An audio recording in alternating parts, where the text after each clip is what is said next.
Hello students, how are you? I hope you all are fit and fine.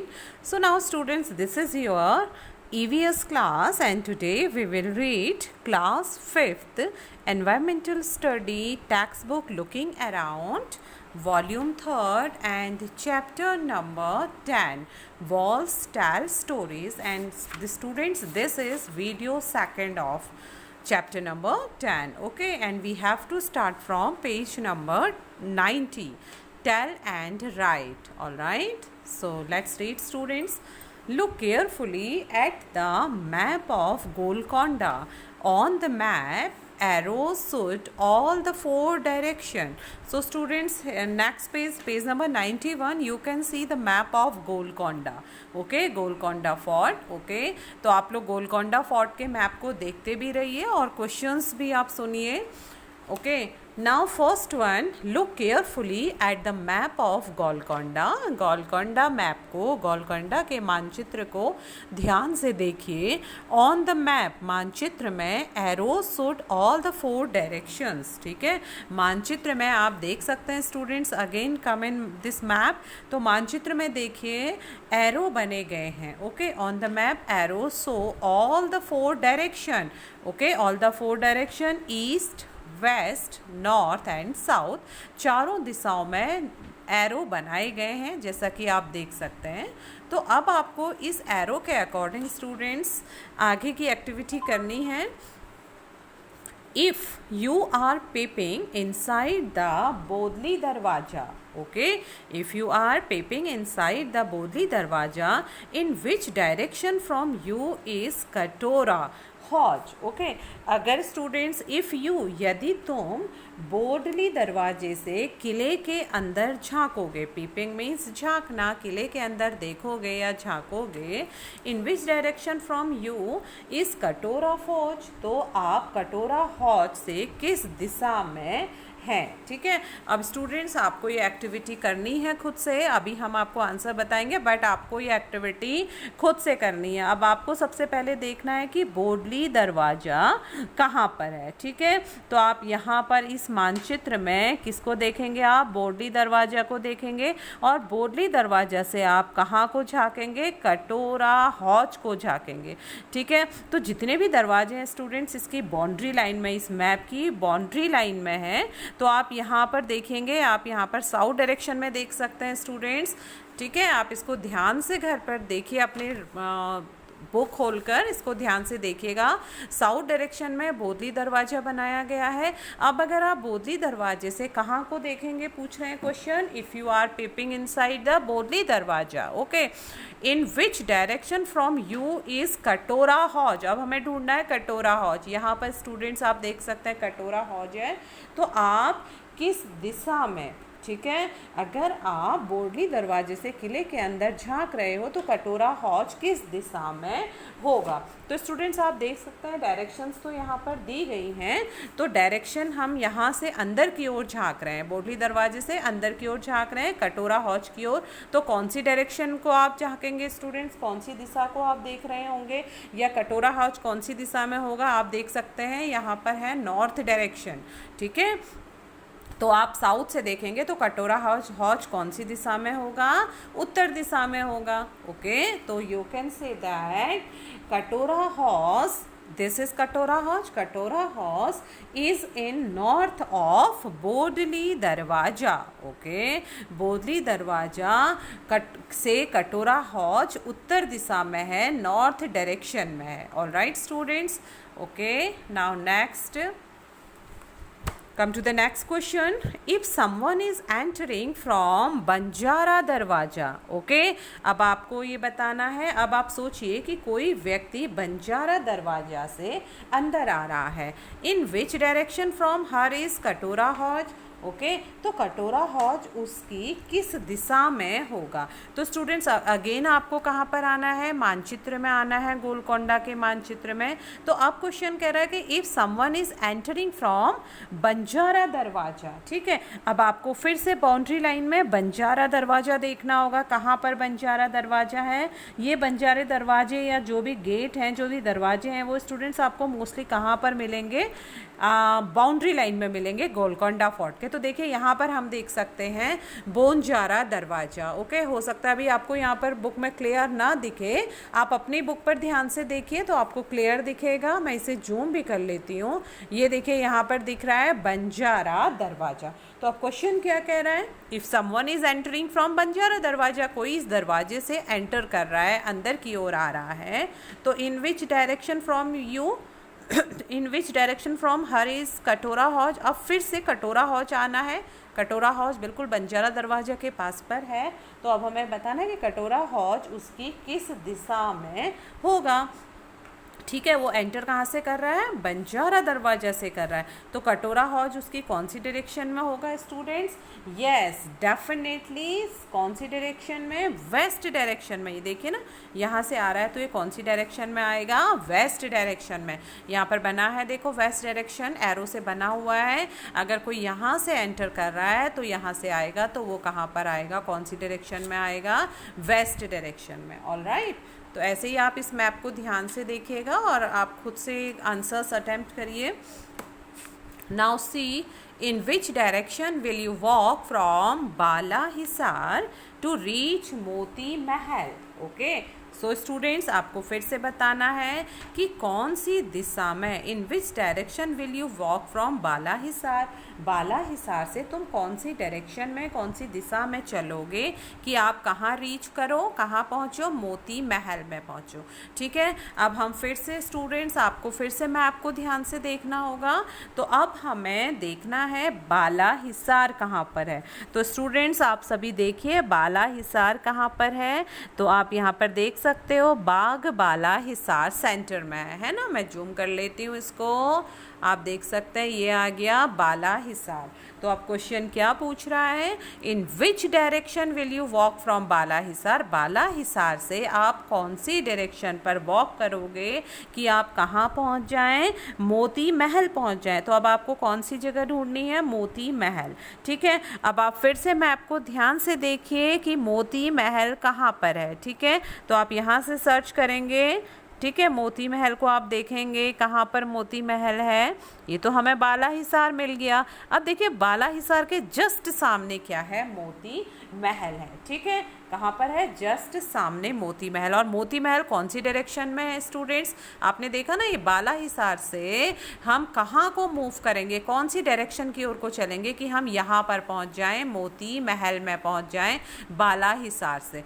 ठीक है, अब आप देखिए मोती महल कौन सी डायरेक्शन में है, हम देख सकते हैं मोती महल है ईस्ट डायरेक्शन में, पूर्व दिशा में। तो हम बाला हिसार से कहाँ की ओर को वॉक करेंगे, ईस्ट डायरेक्शन की ओर को वॉक करेंगे, पूर्व दिशा की ओर वॉक करेंगे, तब हम कहाँ पहुँचेंगे, मोती महल पहुँचेंगे। ओके, तो आप कहेंगे if we walk in the east of Bala Hisar, अगर हम बाला हिसार से पूर्व की ओर को चलेंगे, then we will reach Moti महल, तब हम कहाँ पहुँच जाएंगे, मोती महल में पहुँच जाएंगे। Okay, now next, how many gates can you see on the outer walls of the fort? Okay, अब आप स्टूडेंट्स यहाँ पर पूछा गया है कि कितने गेट, ओके मीन्स कि किले के बाहरी दीवार पर, आउटर वॉल्स पर आपको कितने गेट दिखाई दे रहे हैं, कितने दरवाजे दिख रहे हैं किले की बाहरी दीवारों पर। तो आप स्टूडेंट्स आप खुद से काउंट करेंगे।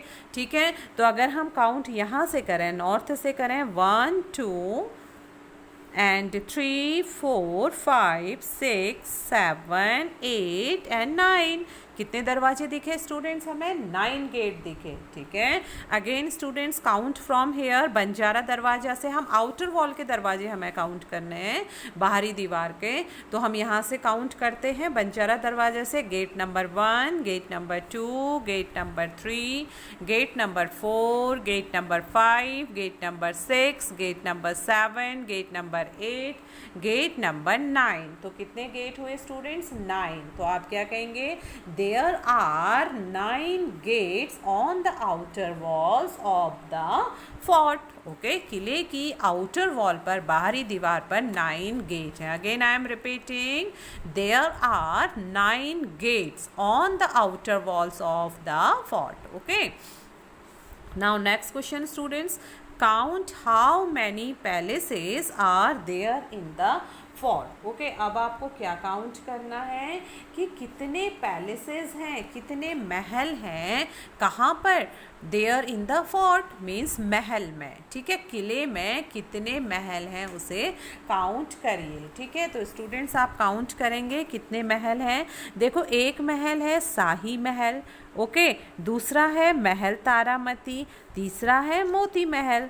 ओके, तो हमें यहाँ पर फिलहाल 3 महल दिखाई दे रहे हैं ना। आप एक बार फिर से आप अपना बुक में ध्यान से देखिएगा कितने महल हैं।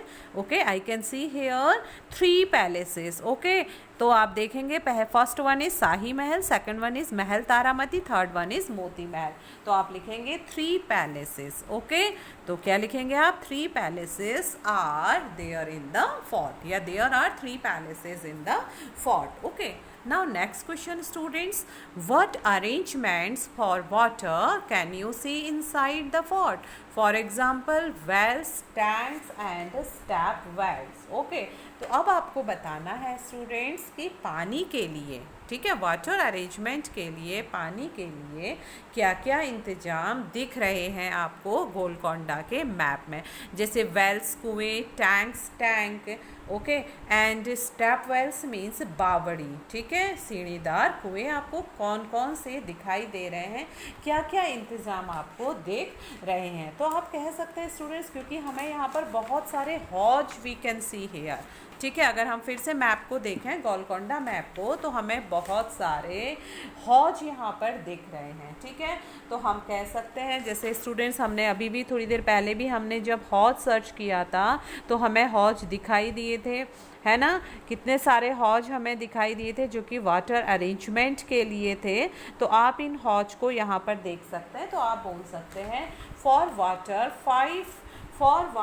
5 बेसिस एंड 3 हॉज। ओके, 5 क्या है, बावड़ियाँ बनाई गई हैं, स्टेप वेल्स बनाए गए हैं, क्या बनाए गए हैं, 5 बावड़ियाँ या 5 स्टेप वेल्स बनाए गए हैं, और 3 हौज बनाए गए हैं पानी के अरेंजमेंट के लिए, ठीक है। आप देख सकते हैं स्टूडेंट्स, एक हौज हमें यहाँ पर दिख गया, दूसरा हौज हमें यहाँ पर दिख गया, एक बाउली यहाँ पर, दूसरी बाउली यहाँ पर, ठीक है, तीसरी यहाँ पर, चौथी यहाँ पर। देखिए, हम यहाँ पर बाउली कभी काउंट कर सकते हैं और हौज भी हम यहाँ पर काउंट कर सकते हैं। एक बाउली यहाँ पर है, तो हम कह सकते हैं there are 5 baolis and 3 Hauz. Okay, 5 baolis 1 2 3 4 and yes here 5। Okay, देखिए 5 बाउलीज हमें यहाँ पर दिख गई हैं, 1 2 3 4 एंड 5। और हौज कितने दिखे, 1 हौज, ओके, 2 हौज, एंड आप यहाँ पर देख सकते हैं कितने हौज हमें यहाँ पर दिखे हैं, 1 यहाँ पर दिखा है, 2 यहाँ पर दिखा, तो हम 2 हौज हमें दिखाई दे रहे हैं, तो हम कह सकते हैं 2 hauz and 5 baolis we can see in Golconda fort. All right students, okay, now next on the map, okay, on the map of distance, all right, on the map the distance between Bala Hisar and Fateh Darwaja is dash centimeter. On the ground the distance between the two would be dash meters. Okay, how far is Makai Darwaja from Fateh Darwaja? Okay, अब students ये एक activity work है, इसको आप खुद से करिए, अपनी रफ कॉपी में करिए पहले। ओके, इस एक्टिविटी को करने में आप बहुत ज़्यादा इंजॉय करेंगे। ऑल राइट, अब इस एक्टिविटी में क्या करना है स्टूडेंट्स, ओके, इसमें आपको क्या करना है कि ऑन द मैप, जो ये गोलकोंडा का मैप दिया गया है, इसमें 1 centimetre distance is equal to a distance of 110 metre on the ground, ठीक है। तो इसमें आपको क्या करना है कि नक्शे में जो मैप है उसमें 1 सेंटीमीटर ज़मीन पर आपको 110 मीटर की दूरी दिखाता है, ठीक है।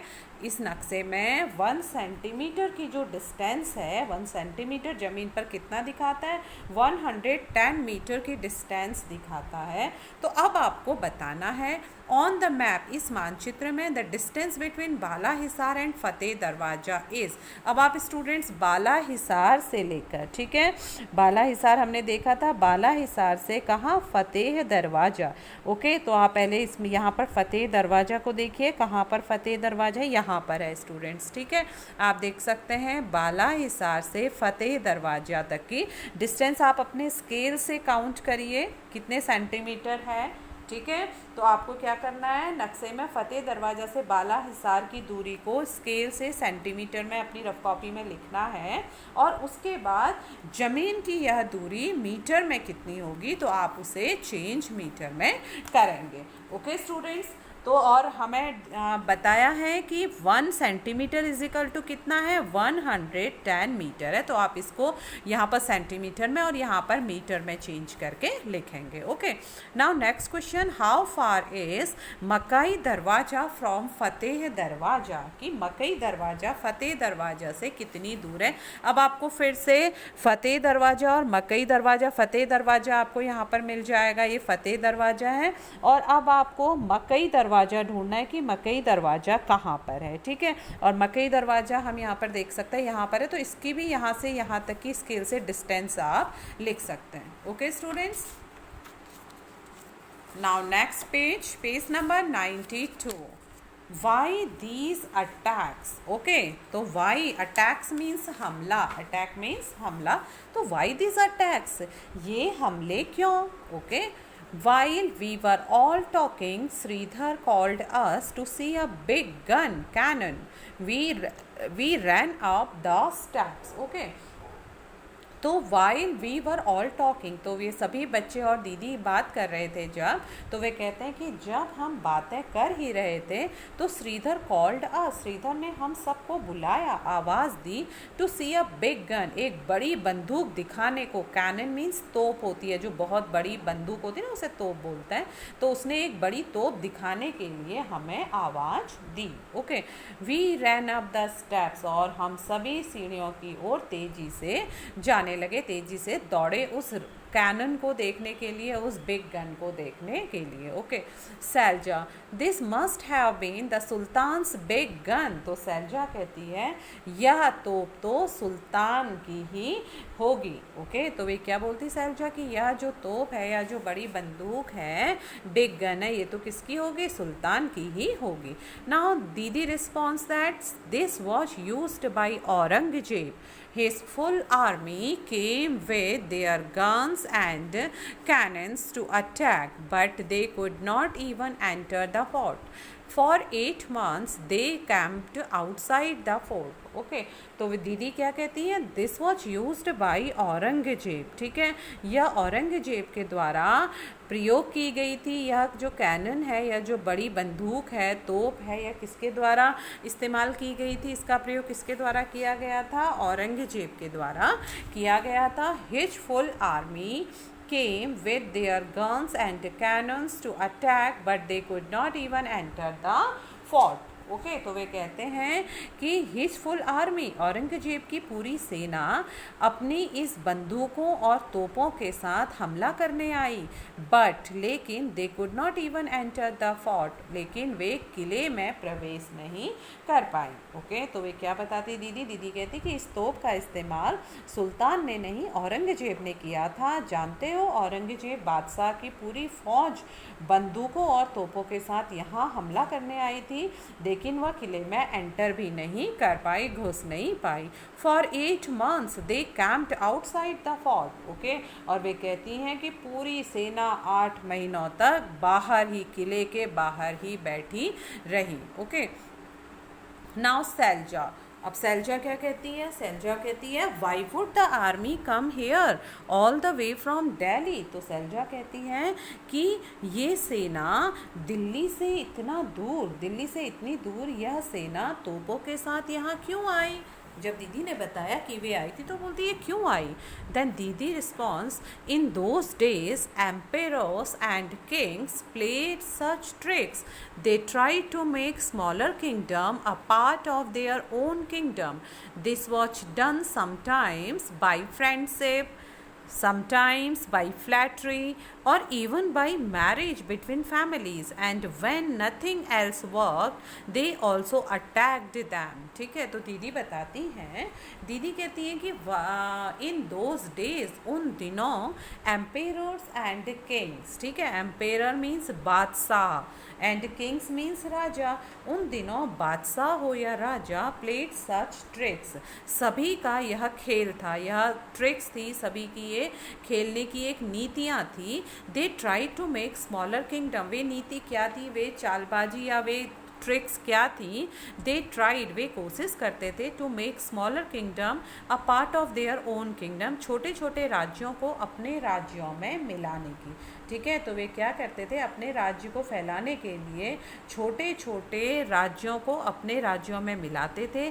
दिस वॉज डन समटाइम्स, कभी कभी यह फ्रेंडशिप के द्वारा, मित्रता के द्वारा किया जाता था. Sometimes by flattery, flattery means धोखेबाजी से. ठीक है, कभी कभी वे धोखेबाजी से भी, धोखा देकर भी उन राज्यों को अपने राज्यों में मिलाते थे. और even by marriage between families, और कभी कभी वे परिवार में शादी करके भी, ठीक है, परिवार में शादी करा कर भी उन राज्यों को अपने राज्यों में मिलाते थे. एंड व्हेन नथिंग, और जब यह कुछ नहीं होता था, एल्स वर्क, जब ये सब कुछ काम नहीं करता था, दे ऑल्सो अटैक्ड देम, तो फिर वे उस पर हमला करके उन राज्यों को अपने राज्यों में मिलाकर अपने साम्राज्य को और अधिक विशाल बनाते थे और अधिक ताकतवर, पावरफुल बनाते थे. तो ये दीदी उनको समझाती है. ओके, देन कल्याणी बोलती है, why is it that Aurangzeb's army could not get into the fort, he had so many soldiers and big guns. तो कल्याणी कहती है कि वाई, क्यों, is it that Aurangzeb army, की क्यों औरंगजेब की सेना किले में प्रवेश नहीं कर पाई, क्यों नहीं वे किले के अंदर आ पाई. He had so many soldiers, उसके पास तो बहुत सारे सैनिक थे, एंड बिग गन्स, और बहुत बड़ी बड़ी बंदूकें थी. देन सैलजा, सैलजा कहती है, didn't you see these strong thick walls, in the map there is a long deep ditch pit along the wall, how could the army enter. तो सैलजा कहती हैं, didn't you see, क्या तुम नहीं देख सकती, these strong thick walls, ये इतनी मजबूत मोटी दीवारें क्या तुमने नहीं देखी.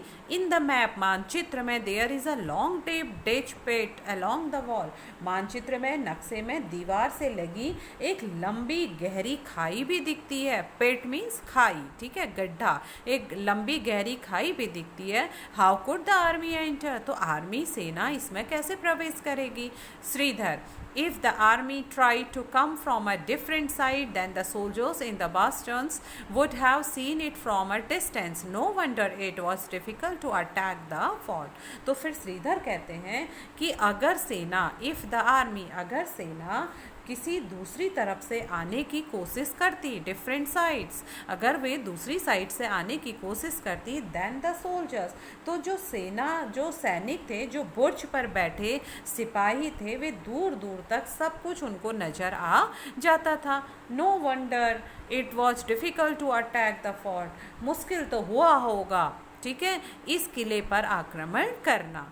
कल्याणी कहती है, imagine the army is coming on horses and elephants with all their guns, here the sultan's army stands fully prepared. तो कल्याणी कहती है, imagine, सोचो, the army is coming on horses, जो सेना होगी वे घोड़े में, एंड एलिफेंट्स, और हाथियों में आई होगी, विद ऑल देयर गन्स, अपनी बंदूकों के साथ. Here the sultan's army stands fully prepared, और यहाँ सुल्तान की सेना पूरी तरह से बंदूकों के साथ पूरी तरह से तैयार होगी, तैनात होगी.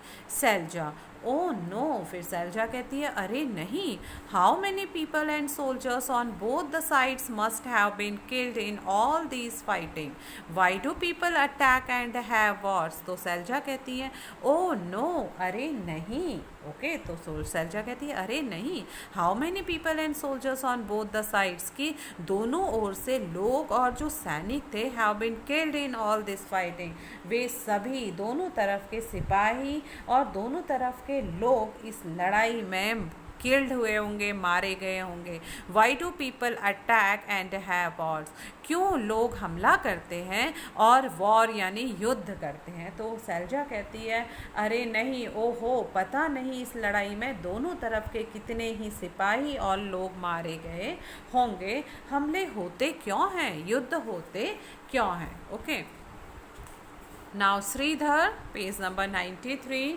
फिर श्रीधर बोलते हैं guns and cannons are things of the past now, these days many countries have nuclear bombs, a single bomb can cause so much destruction। तो श्रीधर कहते हैं guns and cannons, guns and cannons बंदूकें और तोप are things of the past now। Okay, अरे अब बंदूकें, बड़ी बंदूकें, तोप तो बहुत पुरानी बात हो गई है। these days, इन दिनों many countries have nuclear bomb, अब तो आजकल बहुत सारे देशों के पास क्या है, न्यूक्लियर बॉम्ब है। A single bomb can cause so much destruction, तो वे कहते हैं कि एक बम एक बार में कितनी डिस्ट्रक्शन मीन्स तबाही, कितनी तबाही कर सकता है। Okay, now discuss, have you recently read or heard about any country attacking or going to war with another country. Okay, तो अब आपको बताना है स्टूडेंट्स, हैव यू रिसेंटली, क्या हाल में, रिसेंटली मीन्स हाल में। ओके, क्या हाल में आपने सुना है या पढ़ा है किसी देश ने दूसरे देश पर हमला किया हो। ओके, तो स्टूडेंट्स इस बात पर हम डिस्कस करेंगे जब आप हमारे साथ क्लासरूम में होंगे। Okay, then I will listen your points about it. ठीक है, कि क्या किसी देश ने दूसरे देश पर हमला किया है। तो स्टूडेंट्स अगर हम बात करें रिसेंटली की, अगर हम बात करें कि हमने कुछ सालों पहले देखा था, आई हर्ड, आप कह सकते हैं that United states has attacked Iraq. ठीक है, तो कुछ वर्षों पहले यूनाइटेड स्टेट ने इराक पर हमला किया था, या फिर अगर आपको कुछ और आप कहना चाहते हैं तो हम डिस्कस करेंगे अपने क्लासरूम में। Okay, find out what was the reason for this war. अगर हम इराक की बात करें, ठीक है, इराक और यूनाइटेड स्टेट की अगर हम बात करें तो क्या रीज़न रहा होगा। तो स्टूडेंट्स क्या रीज़न था, the US wanted to topple the Iraqi president Saddam Hussein. अगर हम बहुत साल पहले की बात करें, ठीक है, तो वो क्या थे उस समय जो वहाँ के प्रेसिडेंट थे, तो वो उससे क्या थे, कई उनसे संतुष्ट नहीं थे, उनकी पॉलिसी से संतुष्ट नहीं थे। ठीक है, तो ऐसे ही अगर किसी और देश ने भी अगर युद्ध किया है तो हमें अगर उसका रीज़न मालूम है तो हम उस बारे में भी डिस्कस करेंगे। Okay, now third one, what kind of weapon were used in this war. तो उस युद्ध में जो यूनाइटेड स्टेट्स और इराक में जो युद्ध हुआ था उसमें कौन कौन से वेपन्स, हम कह सकते हैं कौन कौन से हथियार या किस प्रकार से युद्ध हुआ था, किन औजारों या किन हथियारों का उस समय इस्तेमाल किया गया था। तो स्टूडेंट्स अगर हम उस समय की बात करें तो many sophisticated fighter planes, tanks, helicopter, okay, machine guns, explosive etcetera were used in such types of wars. Okay, now next, what kinds of destructions were caused because of this. तो students जब ऐसे युद्ध होते हैं, ठीक है, तो इन युद्ध में किस चीज़ का नुकसान होता है, ठीक है, डिस्ट्रक्शन क्या होता है, क्या विनाश होता है। तो हम कह सकते हैं students idols, medals, and means कि there was a huge of life. अगर हम सिंपली कहें कि there was a huge loss of life and property, ठीक है, जीवन का और संपत्ति का नुकसान होता है। Many people were killed and a large number of building etcetera were ruined और डैमेज्ड और डिस्ट्रक्टेड। ठीक है, तो जब कभी ऐसे युद्ध होते हैं तो जान और माल का नुकसान होता है, मीन्स कि यूज़ ऑफ लाइफ और प्रॉपर्टी का नुकसान होता है। ठीक है, और कई घर तबाह हो जाते हैं, कई इमारतें तबाह हो जाती हैं, सड़कें तबाह हो जाती हैं, तो कई प्रकार के नुकसान होते हैं। ठीक है, नाउ फाइंड आउट, पता लगाइए। Okay, the big gun that Shridhar saw was made of bronze. Okay, Shridhar ने किले में जो तोप देखी थी, बिग गन देखी थी, वह किसकी बनी थी, ब्रॉन्ज की यानी कांसे की बनी थी। Okay, have you seen anything made of bronze. Okay, क्या तुमने कांसे की बनी कोई चीज़ देखी है। तो अगर देखी है तो वह क्या है। तो स्टूडेंट्स आपके घर में कांसे की प्लेट ज़रूर होती है जो मंदिर में इस्तेमाल की जाती जाती हैं, कई बार कांसे की मूर्तियाँ होती हैं, मेडल्स होते हैं और decorative goods also you have seen. Okay, तो आप कह सकते हैं yes I have seen idols, medal, decorative goods and plates made of bronze. ठीक है, tribal people have been using bronze to make many things since thousands of years. One wonders how they took out copper and tin from the deep mines, melted these metals and turned them into beautiful things. Okay, तो students have ट्रिबल people means जो जनजाति लोग होते हैं, जो आदिवासी लोग होते हैं, have been using bronze to make many things. Okay, since thousand of years, कांसे की चीज़ हजारों साल पहले कौन बनाते थे?